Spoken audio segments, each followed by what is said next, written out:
White house में मुनक्किदा quad ममालिक के इजलास में वज़ीर-ए-आज़म नरेंद्र मोदी ने कहा कि हम इंडो पैसिफिक खित्ते में मिलकर काम करेंगे।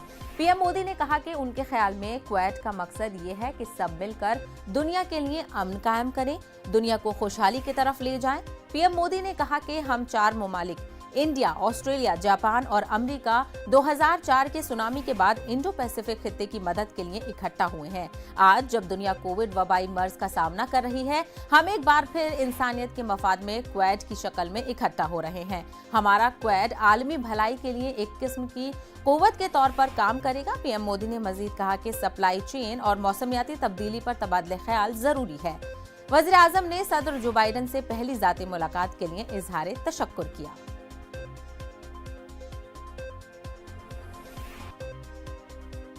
इसके अलावा वज़ीर-ए-आज़म नरेंद्र मोदी आज न्यूयॉर्क पहुंच गए हैं, जहां वो अक़वाम मुत्तहिदा की जनरल असेंबली के 76वें इजलास से खिताब करेंगे।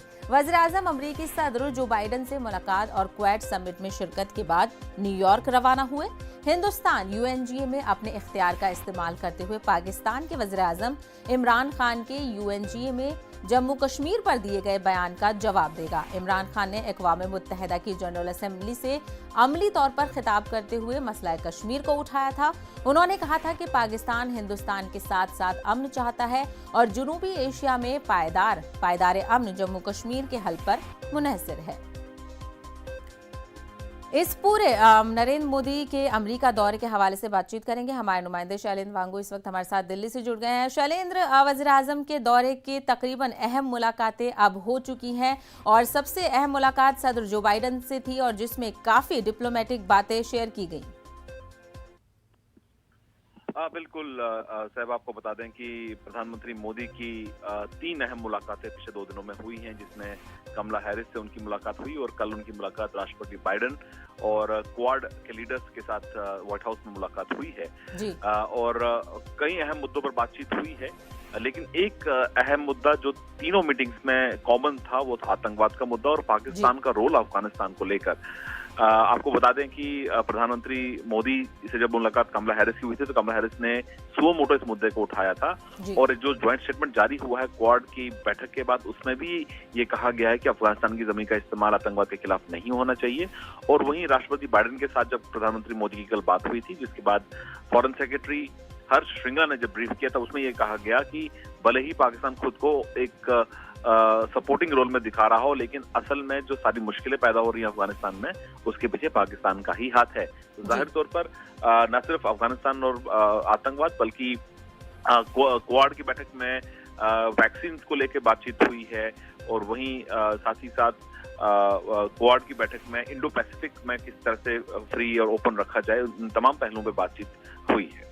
वहीं शैलेंद्र का देखा जाए तो इंटरनेशनल इश्यूज को लेकर और डोमेस्टिक इश्यूज को लेकर दोनों ही जो बाइडन और नरेंद्र मोदी दोनों ने ही क्रिटिसिज्म का सामना किया है। ऐसे में जो क्वाड समिट हुई वो भी काफ़ी अहम हो जाती है, तो इसका भी कुछ इम्पैक्ट पड़ सकता है उनकी इमेज पर। आप अपना सवाल दोहरा सकती हैं साहब? शैलेंद्र, मैंने ये कहा कि जो सदर बाइडन है और नरेंद्र मोदी है, दोनों ने ही इंटरनेशनल इश्यूज और डोमेस्टिक इश्यूज को लेकर क्रिटिसिज्म का सामना किया है। ऐसे में जब 17 साल के बाद फिजिकल तौर पर क्वाड की मीटिंग होती है तो इसका एक पॉजिटिव असर भी हो सकता है। देखिए, जाहिर तौर पर क्वाड को लेकर ये एक कंसेप्ट रहा है बहुत सालों तक, लेकिन इसको अमली जामा पहनाया प्रेसिडेंट बाइडन ने और क्वाड मजबूत हुआ। हालांकि पहला जो सम्मेलन था वो वर्चुअल हुआ था इस साल के मार्च में, लेकिन अब क्वाड एक मजबूत संगठन के तौर पर उभरा है, खासतौर से इंडो पैसिफिक को लेकर। वहीं क्वाड की बैठक से ठीक पहले ऑकस यानी ऑस्ट्रेलिया, यूएस और यूके, इस मिलिट्री ग्रुपिंग की भी पैदाइश हुई थी। तो जाहिर तौर पर क्वाड एक मिलिट्री अलायंस नहीं है और आने वाले वक्त में माना जा रहा है कि क्वाड का बहुत इंपॉर्टेंट रोल रहने वाला है, क्योंकि बावजूद इसके कि वो एक मिलिट्री अलायंस नहीं है, लेकिन चाइना को इकोनॉमिकली कैसे काउंटर किया जाए इस पर क्वाड फोकस करता है।